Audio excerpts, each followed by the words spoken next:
well මම හිතනවා මේ වෙනකොට ඉංග්‍රීසි මහගෙදරත් එක්ක ඔබගේ ඉංග්‍රීසි දැනුම සෑහෙන මට්ටමකට දියුණු කරගෙන ඇති කියලා. මොකද අපි විවිධ පාඩම් ඔස්සේ භාෂාවේ වැදගත් කොටස් ඔබ වෙත ගෙනාවා. අපි අද කතා කරන්න හදන්නේ තාමත්ම වැදගත් කොටසක්. ඒක තමයි prepositions කියන කොටස. මොකද වැදගත් කියලා කිව්වේ මේ prepositions කියන අවස්ථාව නැතුව භාෂාව කතා කරන්නට, තේරුම් ගන්නට හෝ ලියන්නට කිසිම දෙයක් කරන්නට බෑ. මේ හරහා තමයි භාෂාව ජීවත් වෙන්නේ හැම විටම. right. මොනවද මේ prepositions? අපි කියමු එකින් එක. preposition එකක් කියන්නේ මොකක්ද කියලා කියනවා නම් සාමාන්‍යයෙන් යම් කෙනෙක් ඉන්න තැනක්, යම් දෙයක් තියෙන තැනක්, නැත්නම් තිබුණු තේවල්, තිබුණු තැන්, හිටපු තැන් ආදී වශයෙන් ස්ථාන දෙකක් අතර සම්බන්ධය, යම් දෙයක් තවත් දෙයක් අතර තියෙන සම්බන්ධය ගොඩනගන ප්‍රධාන වචනේ තමයි preposition එකක් කියලා කියන්නේ. අපි මෙහෙම කතා කරමු.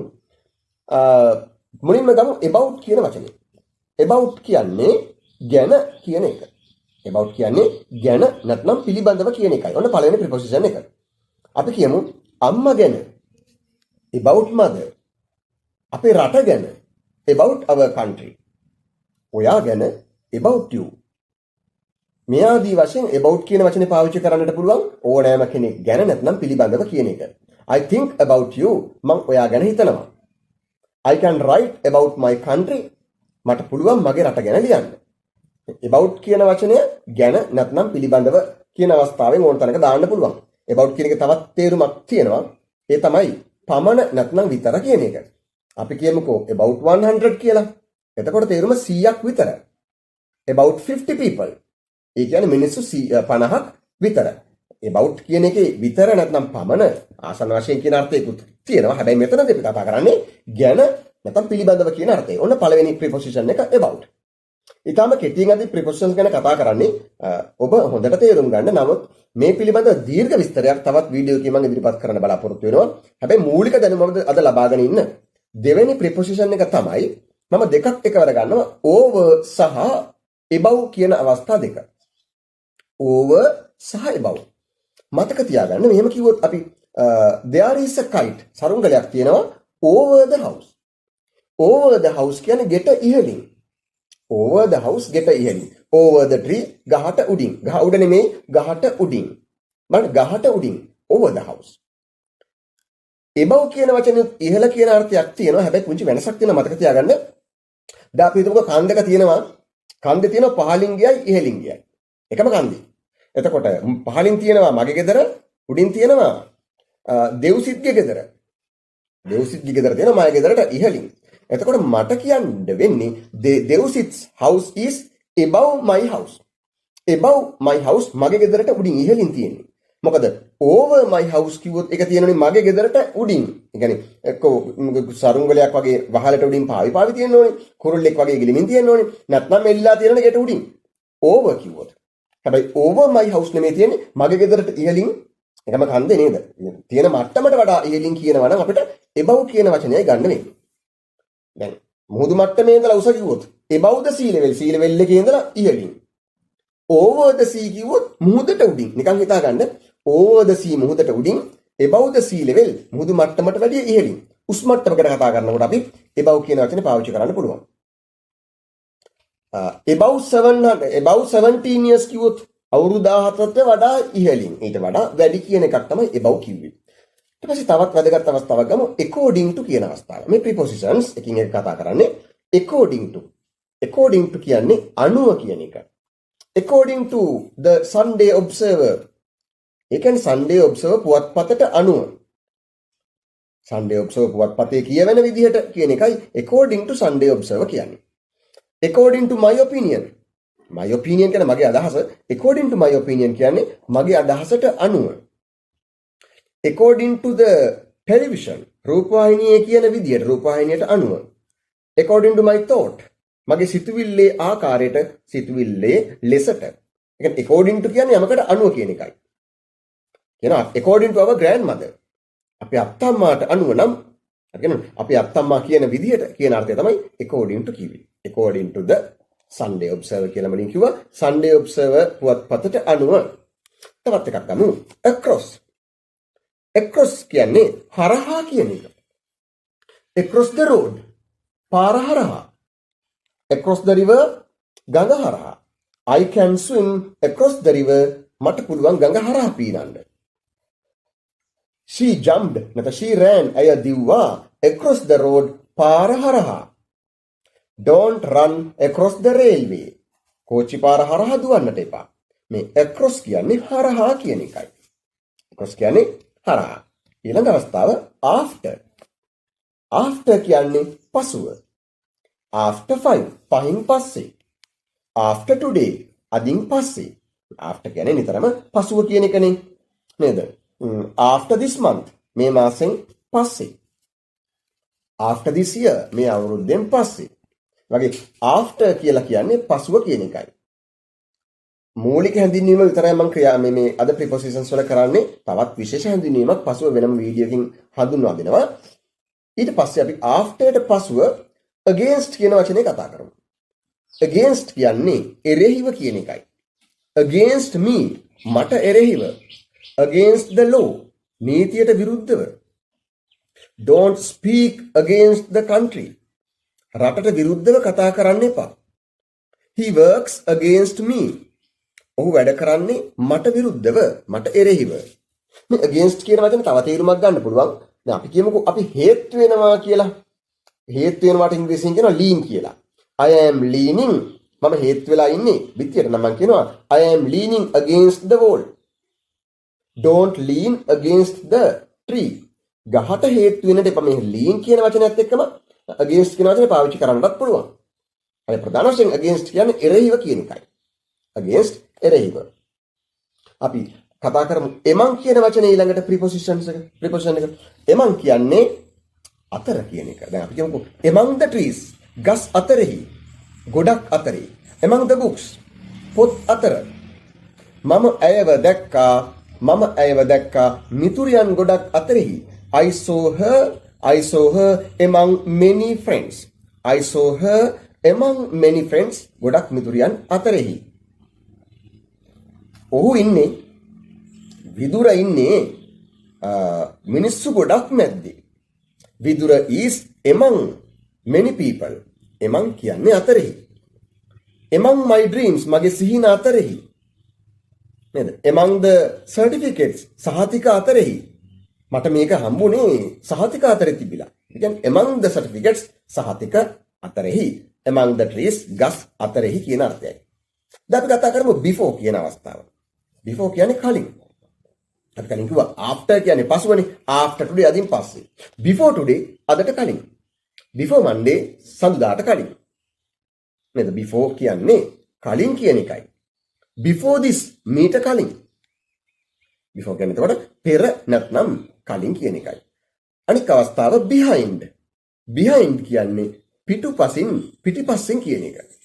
There is a jack tree behind our house. අපේ ගෙදරට පිටිපස්සෙන් කොස් ගහක් තියෙනවා. behind the van කියන්නේ van එකට පිටිපස්සෙන්. පසුපසින් පිටිපස්සෙන් කියන අර්ථයයි behind කියන්නේ. behind the school. ස්කෝලට පිටිපස්සෙන්. behind the wall තාප්පෙට පිටිපස්සෙන්. ඒතර behind කියන්නේ පිටිපස්සෙන්. අපි කියමු දැන් below කියන වචනේ. මේ below කියන වචනේ කතා කරද්දී under කියන වචනයත් එක්ක දෙක එකට කතා කරොත් අපි හොඳයි. මොකද මේ දෙක යම්කිසි සමානකමකුත් යම්කිසි අසමානකමකුත් තියෙනවා. ගොඩක් වෙලාවට සාමාන්‍යයෙන් පටල ගන්න තරක්. under කියන්නේ යට. under the tree ගහ යට. ගහින් වැහිලා ආර්ථයක් වගේ තියෙනවා. under the chair පුටුව යට. under the bridge පාලම යට. under the table, under the tree, under the chair, නේද? under the cabinet ඕන එකක් යට කියනවා නම් under කියලා කියන්න පුළුවන්. හැබැයි below කියන්නේ කලින් ගෙවල් දෙකක් ගැන කිව්වේ. අපි මතකද over සහ above අවස්ථාවක් කතා කරා මේ වීඩියෝෙම. නේද? ඒ වගේ under සහ below අතර වෙනස. දැන් එකම කන්දේ මං කිව්වා ගෙවල් දෙකක් තියෙනවා කියලා. නේද? දෙව්සිත්ගේ ගෙදර උඩින් තියෙනවා, මගේ ගෙදර පහළින් තියෙනවා.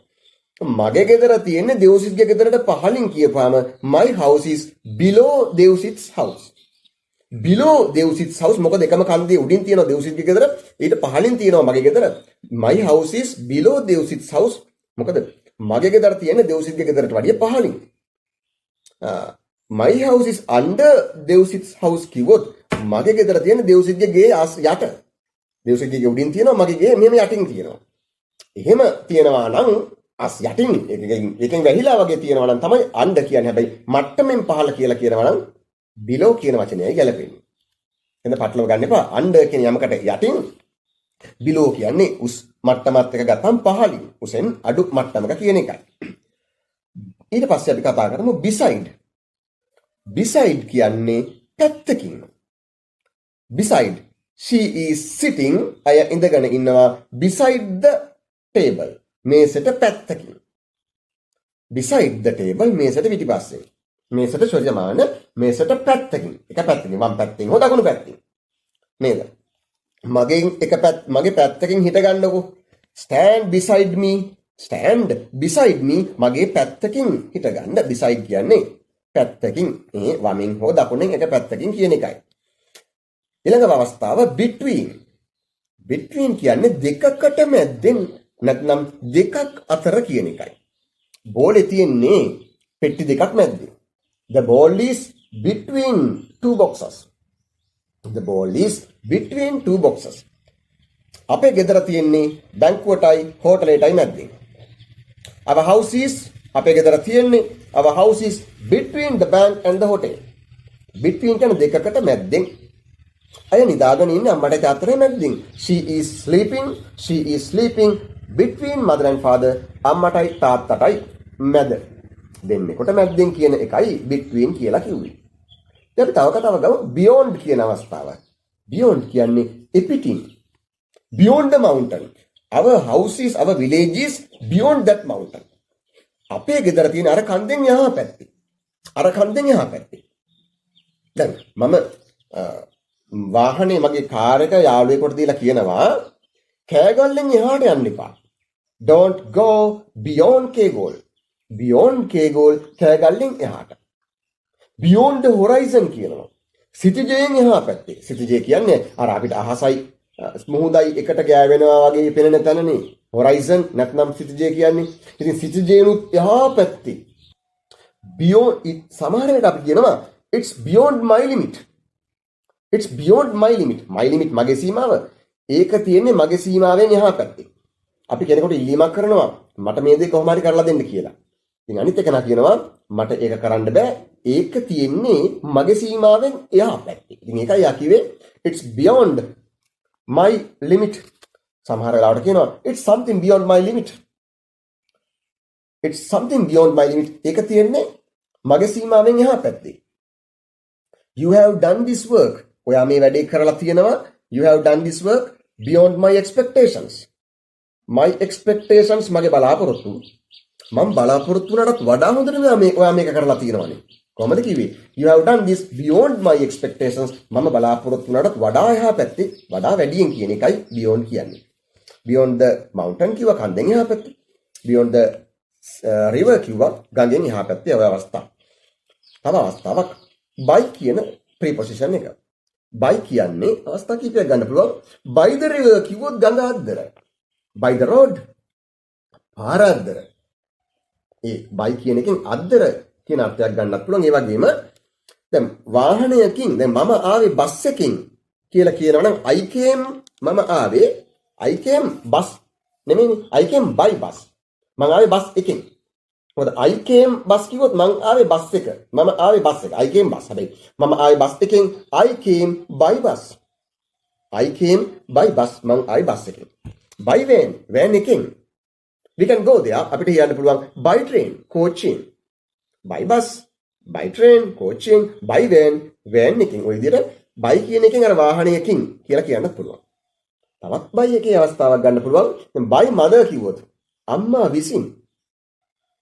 by Robinson විසින්. කියන්නේ by කියන එකෙන් යම් කෙනෙක් විසින් කියන අර්ථය ගන්නටත් පුළුවන්. නේද? this was done මේ කලේ by me මා විසින්. right. දැන් කතා කරමු in front of සහ at the front of කියන අවස්ථා දෙක. in front of කියන්නේ ඉදිරිපිට කියන එකයි. in front of කියන්නේ ඉදිරිපිට. හැබැයි දැන් අපි හිතමු මම කාර් එක නැවැත්තුවේ ගේ ඉස්සරහා. I parked my car in front of the house. ගේ ඉස්සරහා පිට. in front of the bank බැංකුව ඉදිරිපිට. නේද? in front of the hotel හෝටලේ ඉස්සරහ පිට ඉදිරිපිට කියන එකයි in front of. නැත්නම් in front of me මගේ ඉදිරියේ. in front of the friend යාළුවා ඉදිරියේ. in front of කියන්නේ යමක් ඉදිරියෙන් දැන් in front of the house කියන්නේ ගේ ඉදිරිපිට. I park the car in front of the house කියන එකේ කාර් එක කියන්නේ නිවසේ කොටසක් නෙවෙයිනේ. නිවසට සම්බන්ධ දෙයක් නෙමෙයි. හැබැයි නිවස ඉදිරිපිට. හැබැයි අපේ ගේ ඉස්සරහා ජනේලයක් තියෙනවා. එහෙනම් there is a window in front of the house නෙවෙයි. එතකොට කියන්නට වෙන්නේ there is a window at the front of our house. නැත්නම් at the front of the house.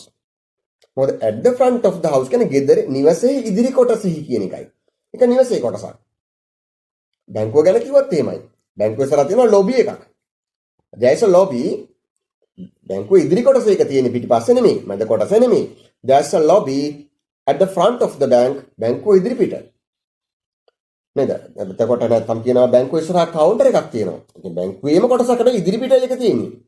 බැංකුවට වෙනමම නෙමෙයි බැංකුවේම කොටසක් නේ. ඉතින් there's a counter at the front of the bank. බැංකුවේ ඉදිරි කොටසේ කවුන්ටර් එකක් තියෙනවා. දැන් බලන්න in front of the bank නම් බැංකුවේ කොටසක් නෙමෙයි බැංකුවට වෙනමම ඉදිරි පිට. බැංකුව ඉදිරි පිට කාර් එක නැවැත්තුවා. මම හිටගෙන ඉන්නේ ඔයාලගේ ගෙවල් ඉස්සරහා. I am standing in front of your house. I am standing in front of your house. ඔයාලගේ ගෙදර ඉදිරි පිටයි මම හිටගෙන ඉන්නේ. ඔය විදිහට in front of සහ at the front of කියන අවස්ථාව පටලව ගන්නට එපා. තවත් එකක් කතා කරමු.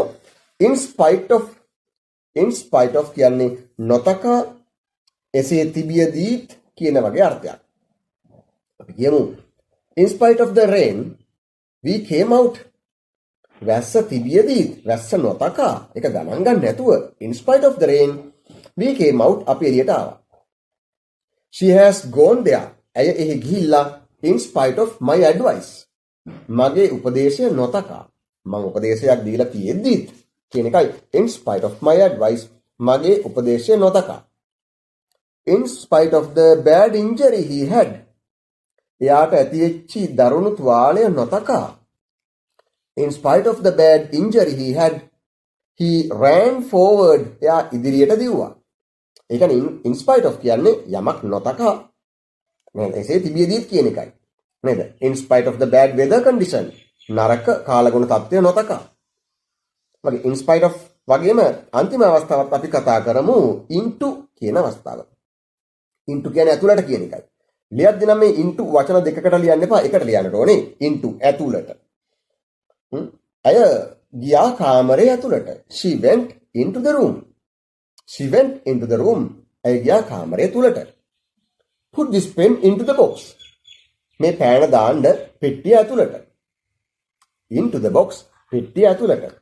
in the box කිව්වොත් පෙට්ටිය ඇතුලේ. හැබැයි into the box පෙට්ටිය ඇතුළට. the rat ran into the hall. මීයා දිව්වා ගුල තුලට ගුල ඇතුළට. ඔන්න අද අපි කතා කරා prepositions වැදගත් සහ ඉතාමත් වැදගත් කොටසක් 20ක් පමණ. මේ prepositions ටික හොඳට මතක තියාගන්න. යෙදෙන අවස්ථා තවත් prepositions තියෙනවා. අපි තවත් පාඩමකින් එකතු වෙමු. එක පාඩමකින් දීර්ඝ වැඩි වෙන හින්දායි කොටස් දෙකකට ඉදිරිපත් කරන්නේ. අද කියපු prepositions ටික එකතු කරගන්න, ඒ ටික භාවිතා කරන්න. තවත් ගැටලු තියෙනවා නම් අපගේ YouTube channel එකට හෝ comment එකකින් එකතු වෙන්න අපෙන් විමසන්න. ඒ වගේම subscribe කරන්න අමතක කරන්න එපා. ඊළඟ prepositions ටිකක් ඔබට ගෙන්න ගන්නට පුළුවන් මේ වගේ පැහැදිලි විස්තර ඇතිව තාම සරලව සහ කෙටියෙන් subscribe කරන්න අපේ bell icon එක ඔබන්න. ඔබගේ අදහස් දක්වන්න. එහෙනම් අපි තවත් preposition පාඩමකින් සහ තවත් විශේෂ පාඩම් රසකින් ඉදිරියේ මුණ ගැහෙමු.